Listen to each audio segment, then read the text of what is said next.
Hello students, chapter 6 geography manufacturing industries का last topic कर रहे हैं, control of environment degradation. Okay, अब एनवायरनमेंट जो पोल्यूट हो चुका है या जो हो रहा है इंडस्ट्रीज़ से, अब अगर इंडस्ट्रीज़ को रोक देते हैं तो हमारी डेवलपमेंट रुक जाती है। ठीक है, इकोनॉमिक ग्रोथ रुक जाती है, लेकिन हमें इंडस्ट्रीज़ को भी नहीं रोकना और हमें कंट्रोल भी करना है एनवायरनमेंट का डिग्रेडेशन ना हो। ठीक है, वो कैसे हो रहा है ध्यान से देखिएगा। एक बात बताई जा रही है, कह रहे हैं every litre of waste water discharged by our industry pollutes 8 times the quantity of fresh water. How can the industrial pollution of fresh water be reduced? एक एग्जांपल बता दूं तो आपको ये कहा जाता है कि अगर 1 लीटर पोल्यूटेड वाटर किसी भी फ्रेश वाटर में डाला जाता है तो वो लगभग 8 लीटर वाटर को और पोल्यूट कर देता है। ठीक है, यानी 1 लीटर पानी अगर आपने पोल्यूटेड वाटर किसी फ्रेश वाटर में डाला है, क्लीन वाटर में डाला है, तो वो 8 लीटर और पानी को ख़राब कर देगा। ठीक है, चलिए ये तो एक एग्जांपल था, बट हमें उनको कैसे ठीक करना है एक कोशिश कर सकते हैं हम लोग। ठीक है, चलिए स्टार्ट करते हैं। फर्स्ट उन्होंने बताया है कि minimising use water for processing by reusing and recycling it into or more successive stage। देखिए ये हम अपने घरों में भी करते हैं और काफ़ी बार आता भी है, टीवी वगैरह में, न्यूज़पेपर्स में इस टाइप की एड्स आती हैं कि वाटर को सेव कीजिए। जैसे अगर हमने अपनी सब्जियां धोई हैं, उसके लिए जो पानी हमने यूज़ किया हम उस पानी को अपने पौधों में डाल सकते हैं, है ना। हम ये कह सकते हैं कि उस पानी से अपनी वॉशिंग कर सकते हैं, जैसे अपनी वॉशिंग इन द सेंस अपने गाड़ी वाड़ी वॉश करनी है या कोई इस टाइप का काम करना है जो जिसमें वो पानी यूज़ हो सके। ठीक है, चलिए इस तरह से हमें रीयूज़ और रिसाइकिल करना चाहिए वाटर को। ओके, सेकंड हमने पढ़ा हार्वेस्टिंग, क्या रेन वाटर हार्वेस्टिंग। हमने पीछे भी पढ़ा था रेन वाटर हार्वेस्टिंग के लिए क्या किया जाता है कि एकदम से जब बारिश का पानी आए तो हमें उसे अपने पास अपने घरों में इस टाइप के टैंक बनाने चाहिए कि उसमें स्टोर करके रखना चाहिए। ऐसा ना हो कि रेन वाटर डायरेक्टली पहले रिवर्स में जाए, रिवर्स से बहुत स्पीडली वो जो है सी में मिल जाए और सी में मिल के वो भी साल्टी वाटर हो जाए। इसीलिए साल्टी वाटर ज़्यादा हो जाता है और हमारे यूज़ के लिए जो वाटर है वो कम रह जाता है। तो हमें कोशिश करनी चाहिए कि रेन वाटर को हम सॉल्टी ना होने दें, उसे पहले ही रोक लें, यानी कि ओशन में जाने से पहले ही हम लोग उसे रोक लें अपने पास। ओके, आगे है treating hot water and influential before releasing them. हमें जो गर्म पानी जा रहा है थर्मल प्लांट से, अभी मैंने पढ़ाया आपको, थर्मल प्लांट से जा रहा है या अदर किसी फैक्ट्री से जो हॉट वाटर रिवर्स वगैरह में मिक्स हो रहा है या पॉन्ड्स में जा रहा है, हमें उसे पहले ही जो है कुछ इस टाइप की ट्रीटमेंट करनी चाहिए कि वो मतलब ठंडा हो जाए। कई फैक्ट्रीज़ में, कई इंडस्ट्रीज़ में इस टाइप के इंस्ट्रूमेंट्स हम कहते हैं कि इक्विपमेंट्स लगाए हुए हैं जिसमें पानी जो है वो वहीं पे मूवमेंट करता रहता है, रोल होता रहता है और इस तरह घुमाने से आपने देखा ना, जब गर्म हमारा पानी या कोई हम चीज़ गर्म कर रखी होती है उसको जब हमें ठंडा करना होता है, आपकी मम्मी करते होंगे, तो उसे ऐसे हिलाते रहते हैं बर्तन में, हिलाने से उसमें से वेपर्स निकलती रहती है और बहुत जल्दी ठंडा होता है।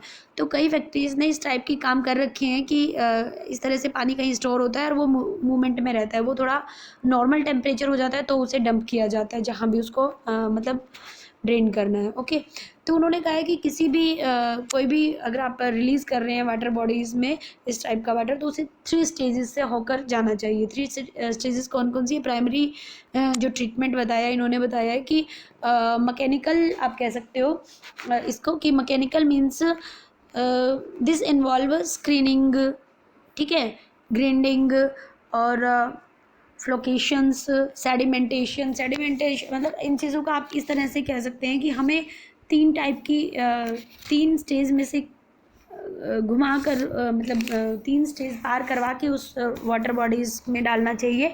जैसे हम इसमें कई चीज़ें यूज़ कर सकते हैं कि स्क्रीनिंग करी, हम उनको छाँट लिया कि गंदगी को अलग निकाल लिया, या फिर उसको ग्राइंडिंग किया, उनको मिक्स करके उसमें से ऊपर से जो गंदगी होती है उसे निकाल लेना, उसकी इम्प्योरिटीज़ को निकाल लेना, या फिर हम उसमें से उसको सेडिमेंट्स कर सकते हैं या उसके छोटे छोटे पार्टिकल्स करके उसको छान सकते हैं अलग से, या सेडिमेंटेशन कर सकते हैं कि उसको वैसे स्टेबल रहने दें और उसकी नीचे वो गंदगी जम जाए, हम उसे फिर ऊपर से जो भी हमारा पानी है उसको अलग करें। मतलब किसी भी टाइप के हमें ट्रीटमेंट करके पानी को थोड़ा प्योरीफाई करना चाहिए, ठीक ठाक कंडीशन का करना चाहिए। ओके, जो सेकेंडरी ट्रीटमेंट होता है वो बायोलॉजिकल प्रोसेस होता है। बायोलॉजिकल प्रोसेस को आप कह सकते हो कि हमें उसमें कोई चीज़ बायोलॉजिकली कोई बैक्टीरिया या कुछ इस टाइप की चीज़ डाल देनी चाहिए जो उस पानी को प्योरीफाई कर दे, ठीक है। जो उसमें गंदगी है कुछ ऐसी चीज़ डाल दें, फिशेस डाल दें जो उस पानी को प्योरीफाई कर दें। मतलब वो तो डिपेंड करता है कि वो पानी किस कंडीशन का है, किस कैटेगरी का है और उसमें क्या डल सकता है, वो ट्रीटमेंट हमें करनी चाहिए, ठीक है।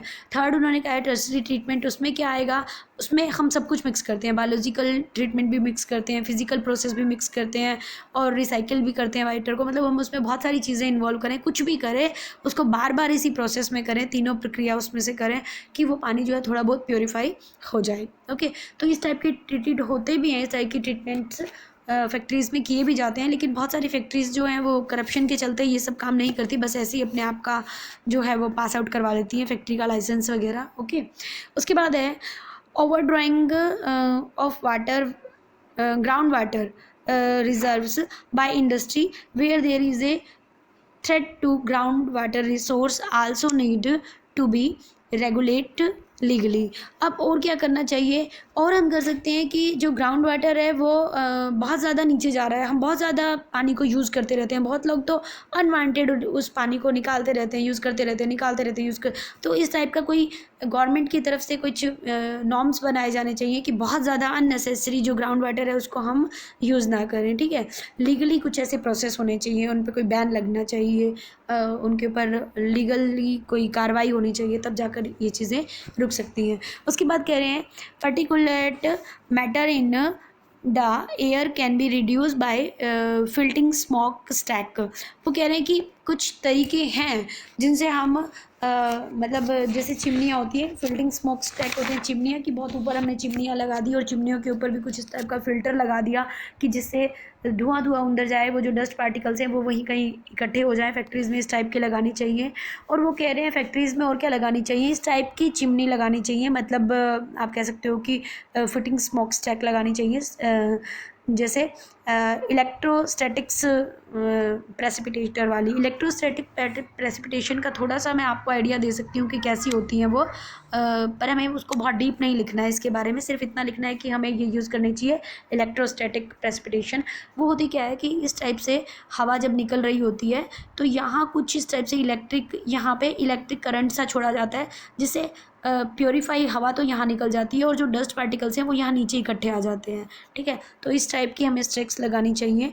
उन्होंने कहा है हम और क्या कर सकते हैं, हम और कर सकते हैं फैब्रिक फ़िल्टर्स लगा सकते हैं। फैब्रिक फ़िल्टर्स आप देख रहे हैं, फैब्रिक मतलब कपड़ा लगा देना, कुछ इस टाइप का जो हमारी स्मोक स्टिक्स हैं, जो चिमनियाँ हैं जहाँ से पानी निकल रहा, जहाँ से हवा निकल रही है, वहाँ हम इस टाइप का इस टाइप से फैब्रिक लगा दे, कोई कपड़ा लगा दे अपनी इन चिमनियों पे इस टाइप से कि यहाँ फैब्रिक से सिर्फ जो स्मोक है वो बाहर जाए, जो डस्ट पार्टिकल्स हैं वो यहीं पे इकट्ठे हो जाएं, ठीक है।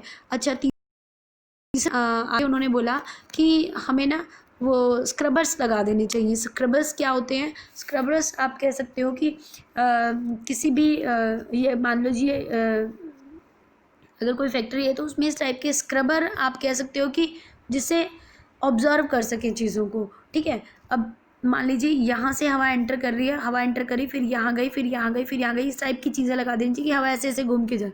और यहाँ डस्ट के निकलने के रास्ते बना देनी चाहिए, क्योंकि डस्ट तो यहाँ से निकल जाएगी और जो प्योरीफाई हवा है या यहाँ पे सेडिमेंट्स डस्ट के, आप एक सेकेंड रुकिएगा मैं फिर से बताती हूँ। मान लीजिए डस्ट ऐसे ऐसे इस टाइप से कर दिया तो एयर जो है यहाँ से एंट्री करती है, थोड़े से डस्ट पार्टिकल यहाँ पे इकट्ठे हो गए, थोड़े से यहाँ पे, थोड़े यहाँ पे, थोड़े यहाँ पे, और जो बहुत बार ऐसे घूम के जब एयर जाएगी ना तो सिर्फ प्योर एयर ही बाहर निकल पाएगी, काफ़ी हद तक वो प्योर हो गई होगी, ठीक है। तो इस टाइप के हमें स्क्रब लगा देनी चाहिए, ठीक है। और वो कह रहे हैं यूजिंग और वो कह रहे हैं कि हमें क्या करना चाहिए, यूजिंग ऑयल और गैस। हमें जो कोल फैक्ट्रीज़ है ना उनमें कोल की जगह ऑयल या गैस यूज़ करना चाहिए, जिससे कि आप ये कह सकते हो कि पोल्यूशन बहुत कम होता है, ठीक है। इस टाइप की मशीन्स और इक्विपमेंट्स जो हैं हमें यूज़ करनी चाहिए। वेट ए मिनट, हाँ, इस टाइप के मशीन्स और इक्विपमेंट्स हम कह रहे हैं कि हमें यूज़ करने चाहिए, जिससे कि जो जनरेटर हैं उसमें भी वॉइस मतलब वॉइस जो है बहुत ज़्यादा है और नॉइज़ पोल्यूशन ज़्यादा हो रहा है, तो हमें जनरेटर्स के ऊपर भी क्या लगा देना चाहिए, साइलेंसर लगा देनी चाहिए। जैसे अपनी बाइक्स वगैरह के ऊपर साइलेंसर लगे होते हैं, तो इस टाइप से हमें जनरेटर पे भी साइलेंसर लगा देनी चाहिए, ठीक है। Almost all machinery can be wait a minute. और मशीनरी